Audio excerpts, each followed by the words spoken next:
Kong Ridon, no, dahil ang tamang proseso dito as stated also in the previous proceedings, no, ang nauna muna ay ang pagsabina nitong mga napaka-importanteng financial documents na ito. So kahapon, no, meron ng sumunod dito sa sabina, nakita natin nag-submit na ang BIR at meron ding mga ilang banks, no, nakita na nag-submit ng mga bank records ng Vice Presidente at we assume ng kanya asawa. So ang susunod na step dyan ay pag nandun na tayo, tatalakayin na natin ang article on unexplained wealth, no?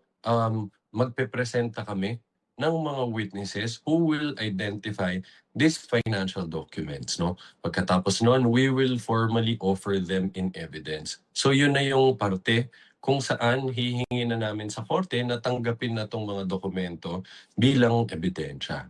Okay. Ngayon, naniniwala kami na malakas, no, ang legal basis namin para makumbinsi ang impeachment court na tanggapin itong mga ebidensya. Although of course, no, we don't want to preempt the decision that the impeachment court will reach on this matter. At the end of the day, sabi nga ni Kong Ridon, sila ang magpapasya dito. But narinig naman natin, no, dun sa oral arguments, yung mga legal arguments ng prosecution dito, no, as articulated by Kong Shell Jokno, no. We've stated already before, as communicated by Kong Shell Jokno, na pinapayagan yan ng Constitution under dun sa authority and power granted by the Constitution to the impeachment court, no, to the sole power to try and hear impeachment cases. Kasama dito, no, yung subpoena power nila, no? So may kapangyarihan ang impeachment court na isabina itong mga dokumento na to. As pointed out by Kong Shell,